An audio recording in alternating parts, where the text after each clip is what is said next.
Hi, everyone. My name is Brian Meyer. I'm a partner with the Center on PBIS, and we're kicking off a Webinette series for our work group on alternative settings and juvenile justice. That includes a lot of different types of settings, for example, alternative schools, residential and day treatment programs, juvenile justice settings, probation, custodial care, group homes, foster care, etc. So many different places where we think the PBIS framework can help achieve climate, culture, and specific outcomes. I'm joined today by some friends of mine, Kim Wood from Placer County Office of Education, Spurlock from University of Nevada, Jeff Peterson, who's a mental health tech. Kim, can you share a little bit about yourself and the organizations you support? I'm a board certified behavior analyst in Northern California, and I support court and community schools and alternative education settings as a PBIS coach and behavior analyst. All right, thanks, Kim. Emily, how about you? Yeah, so I am actually a clinical project coordinator for the state of Nevada. So I implement PBIS exclusively in alternative settings across the entire state. Thank you. And Jeff, tell us a little bit about your organization. Well, I'm a mental health tech at a psychiatric residential treatment facility. We house kids aged 13 to 17, boys and girls, in an inpatient treatment center. They can be here for about 3 to 6 months, and we serve them with a lot of different groups and social skills in order to kind of get them back into the community. All right. Well, thanks for joining. The idea today is we're going to talk about one topic. We're going to keep it brief. We just want to dig into this idea of how to successfully establish PBIS teams for implementation. The idea here is that team-based decision-making is a cornerstone of PBIS implementation. And we know that when you're trying to implement organizational change, if you are doing it with adults rather than to adults, we tend to have more meaningful change, and we think it's more likely to also sustain over time. What do we mean by team-based implementation? Well, you can measure that at your organization. We have a tool called the facility-wide tiered fidelity inventory that works pretty well in a variety of different alternative settings. And here's the definition of what we mean by teaming. If you're looking for a more traditional setting, there's also the traditional tiered fidelity inventory. A new version just came out, 3.0, but in either version, you can look at the first item on those as well to get an understanding of what we mean by team structure. In alternative schools and juvenile justice, we know there's some considerations that might feel a little unique to implementation. And that's why we thought a discussion today could be helpful. Some of those considerations could be incorporating current initiatives and teams, involving multiple agencies, making sure we have representation across staff shifts and roles and functions, and then probably some traditional challenges we see everywhere too, buy-in and turnover. So this is where I'd love to hear from folks, your thoughts, your reflections. Who wants to kick us off with regarding teams, what's worked well for you, what you wish you knew, or maybe what you'd recommend? Who here? I don't mind starting it off. I think in terms of the PBIS teams coming in and helping us, I think what really helped us kind of get going was the data decision making. We took that data and kind of implemented it back into our program. Whenever we see spikes in certain behaviors, we can address it, whatever it might be, as well as the incentives. The incentives for the youth were really beneficial, whether that be our student store and stuff like that. And that's just all different things that PBIS team kind of brought in and helped us kind of get going with. What kind of data was your team most interested in when you got started? I guess in terms of what the problematic behaviors might be, and then I think what was a lot interesting to us is being able to catch the time frames in which these problematic behaviors may have been happening, whether that's at transition times or at bedtimes or anything like that. But it allowed us to kind of narrow in on certain times, and then we can reflect back. Yeah, that time. Oh yeah, well, I understand exactly why that spike might happen in that moment because X, Y, and Z. And I think that really kind of helped us understand the data a little bit more, and then also use it in a valuable way. Right. Anybody else? What are your thoughts? Yeah.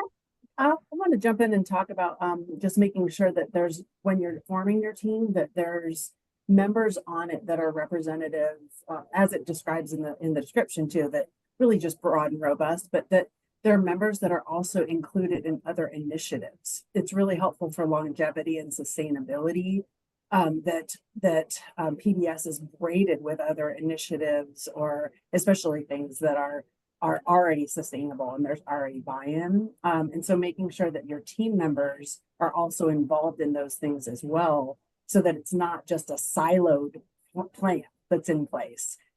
As you mentioned before, there's issues with turnover, and sometimes there's issues with drift, like there is anywhere, but especially in these alternative environments. So I think that that's one factor, is to make sure that it's not just, hey, these are our PBIS team members, and then here's our other initiative members over here. If you can kind of really make sure that there's representation across a variety of them, that can help with sustainability too. And I think creating the staff buy-in was pretty crucial for us. I mean, we obviously, you're not going to get it 100% of the time, especially when you're starting right off the bat. But I think what I wish I knew a little bit more was just how to kind of get staff going all together, all on the same board, all on the same kind of plan going forward. And it takes time. You have to be patient for the long haul. I mean, it's something that is developed out, and it's not just like a day fix. So getting that staff buy-in for the long haul, I think is super important in terms of the consistency of PBIS. You know, Jeff, there was a period of time in my Wayback Machine where we used to just ask staff, do you want to move forward with this? And it was, if you don't have 80% on board, don't move forward. And there might be places that still operate that way. I know a lot of organizations, they don't, it's kind of a luxury.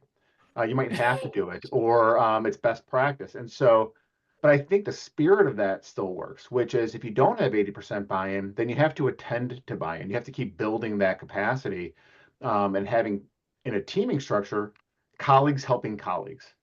So instead of doing two, engage the staff, those who are implementing the work, to work with each other to build that capacity. That's sort of been my experience in trying to find a way to get there. Yeah, and I think if especially staff that have maybe in these positions for a long time, you know, some staff that we have been here for decades, right? And that's could be many different kind of implementations of things coming through. So just understanding and just like having an open mind, I think was a big part in for our staff to kind of, not everybody, but some staff to kind of accept it. Is just, you got to have an open mind. At the end of the day, me as a mental health tech, I'm here to serve the kids. And if this is a program that can help the youth, you know, in the future, then I need to have an open mind in order to really fulfill what PBIS is trying to do. Yeah. I like the idea too of really taking, intentionally setting up time for your team to identify what already are the strengths that your program has, and then what are your areas of need, and really just taking time to have them identify how could PBIS help fill up these gaps for these areas of need, and and move us to the next level that where we need to. And I think in some of the programs that I work with, I wish that we had spent more time really doing that, because that helps build buy-in from the very start as well. Yeah, I love that you said that too, because that was one of the things that I had wrote down was build off your successes. I mean, we've been serving kids for a long time. We're not just a brand new startup program, so we know what works, we know what doesn't work, and then PBIS kind of came in and was literally kind of like our crutch to kind of help us put it all together. And I mean, Emily helped us out a whole lot throughout the whole way. She's, I mean, been great for us. So it's something that I literally wrote down myself was build off your successes. Take what you already do well and master those still, and pick up the slack where you might need to. And PBIS is kind of there to help you. Emily, what do you think? When I think about this too, right, like about like the, we're doing this with and not to, and we need the buy-in and all that, right? Like, one of the funny things that I think that people give me slack about for is, I always try and find kind of like a naysayer, right? When I first go into a facility, I don't want like a disrespectful someone who's like, this is absolutely not going to work. But someone who, like, when we're coming in and kind of taking the temperature of that facility, right? Like, does 80% of this facility want us here? If there's someone who's like, well, what about this? I don't know if it'll work here. Are you sure it'll be this, right? I think that those are really important people to have on your team. I'm gonna be really transparent. Jeff was one of ours when we first came, right? So like I was doing our awareness training, and he was like, "Well, do you think that it'll actually fit here in this context?" And honestly, the kind of things that he brought up and the talking points were all very valid and very constructive, and really helped find the blind spots that I had being a PBIS expert and him being like a facility expert, right? So I think of that. Another thing I kind of wish I knew going into this when I first started was that like group size matters, right? Your team size matters. We don't want too few people on this team, right? I think the TFI says we want anywhere from like 6 to 8 people, and I think it lists out explicitly 5, right? And I would say that that's very important. If we have too few people on a team, then this burden becomes gargantuan on just a few people, or maybe 2, right? And that's not really sustainable over time. I would also really watch out for having, 15 people in the room, because then, too many cooks in the kitchen, it takes a long time to get a consensus and get things done.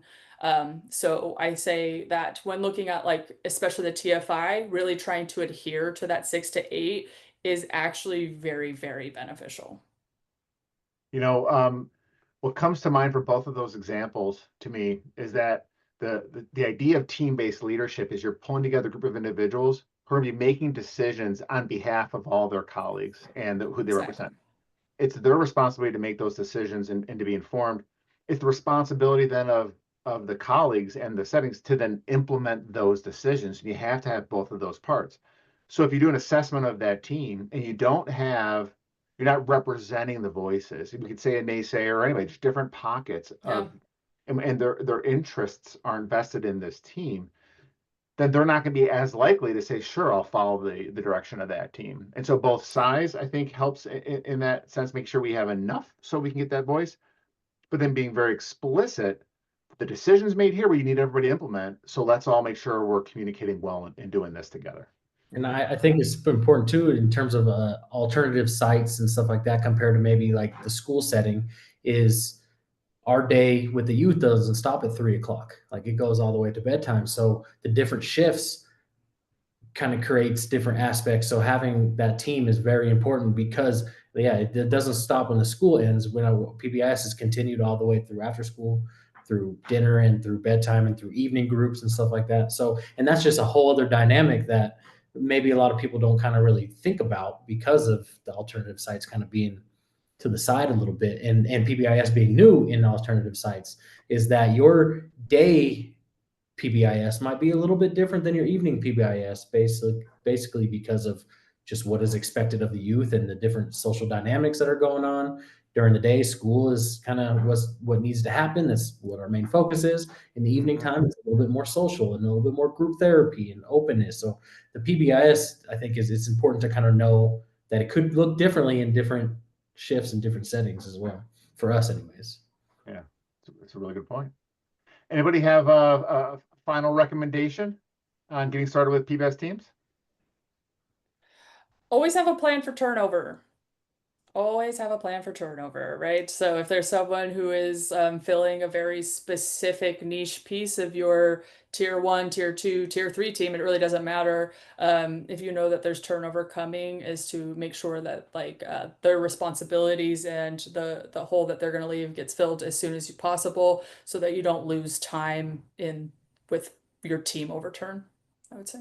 Yeah, so have backups for those essential team roles that know what they're doing, and build capacity among the whole staff so others can jump into that role and you can involve them as you go. Great example. Yeah. All right. For folks who want to learn more, our next steps, get started by identifying a team coordinator, a point of contact. That person or a representative group can start to pencil in who do we think should be involved, and make sure we're kind of hitting some of these key elements here in number 2. We have many resources at pbis.org. We've highlighted a few of them here that we think could be critical if you want to learn more and follow along with other experiences of different sites. And finally, I want to say that wherever you are, going to pbis.org, look for your state and get connected to your local resources for PBIS support. That's really one of the best ways to make sure that you're connected and that we can follow along and learn with you.